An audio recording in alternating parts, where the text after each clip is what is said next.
You know how people always tell you to just be kind to yourself when you're feeling down? It's pretty much the number one piece of advice for building resilience. But what if, for a whole group of people, that advice is actually kind of wrong? Today, we're diving into a fascinating paradox that shows our favorite self-care tips might not be a one-size-fits-all solution. So let me ask you straight up. What's your game plan when you get discouraged? When a project falls apart or you just hit a wall. What's that voice in your head telling you? We all have one. And yeah, for a lot of us, that inner script sounds almost exactly like this. It's the classic playbook, right? Be nice to yourself, remember your why. Seems like a foolproof way to bounce back. But here's where it gets really weird. For a certain type of person, disagreeing with that statement is a core part of who they are. This number, 0.1042, might not look like much, but it's a statistical rink. It connects rejecting that self-talk with a very specific worldview. So, what in the world is going on here? That's the puzzle we're going to piece together. Okay, so our investigation starts right here with this surprising disagreement. We're looking at data from a poll of almost 500 people from 64 different countries, all to figure out who's pushing back against this common wisdom and, more importantly, why. And here it is, the big reveal from the data. The more a person values what researchers call green values, think community, deep empathy, collective harmony, the more likely they are to say no thanks to that individual pep talk. For people with this mindset, turning inward when you're hurting is the absolute worst thing you could do. But to really get why these green values lead to this way of thinking, we need a map of different worldviews.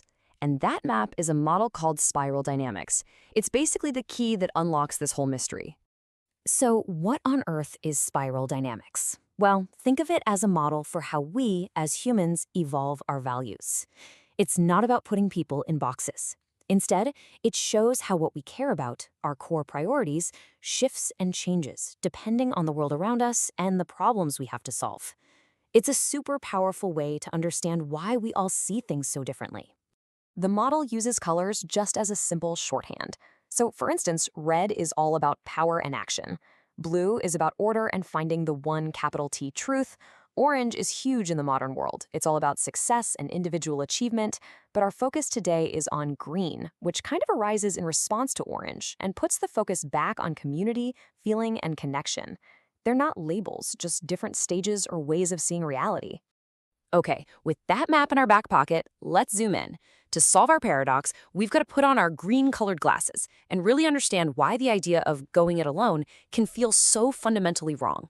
This one idea, this is the beating heart of the green perspective on healing. It's not just a nice thought, it's a core belief. From this point of view, trying to fix your emotional pain by yourself isn't just hard, it is the problem. And this chart just lays it all out, side by side. On the one hand, you have individual self-talk. It's an internal mental exercise.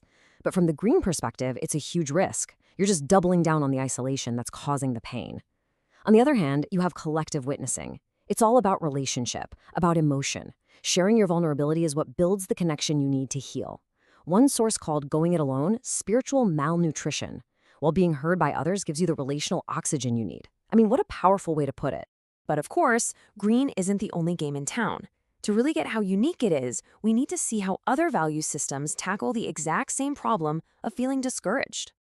And whoa, this data just makes the difference crystal clear. Look at green up top. That's our positive number for disagreeing.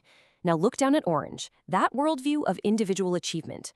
The correlation for agreeing with self-talk is a massive plus 0.4468.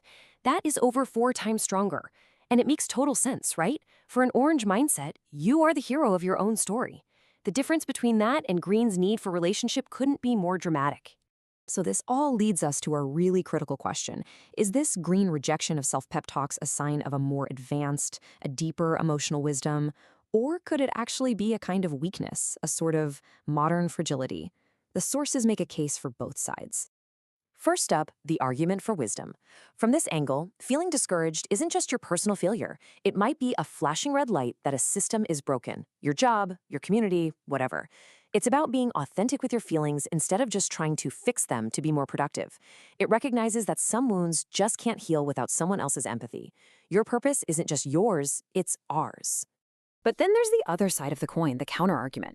This same tendency can actually become a huge liability. If you always need to process everything with a group, you can get stuck in productivity paralysis. It can create a dependency, a crutch that stops you from developing real self-reliance. And it risks diagnosing every single setback as some huge systemic problem when, sometimes you just need to buck up and push through on your own. This quote, wow, it just perfectly and painfully sums up the green experience. When a culture only promotes individualistic self-care, it doesn't land as supportive. To someone with this worldview, it feels like you're being abandoned and someone's just slapped a self-care sticker on it. So, after looking at this paradox from all these different angles, what's the big takeaway here? Let's try and tie this all together and figure out what it means for us in our own lives. If there's one single idea to take away from all this, it's this. There is no magic universal formula for resilience. There just isn't. The strategy that works for you is deeply tied to your core values. What feels like empowering self-reliance to one person can feel like gut-wrenching isolation to another. The real secret is knowing which one you truly need. And so, this explainer leaves us with one final big question to chew on. It's all about balance, isn't it? Knowing when to lean on yourself and when you absolutely need to lean on others. So I'll leave you with this. For you, when does self-compassion cross the line and become self-isolation? The answer to that? Well, it might just be the key to your own resilience.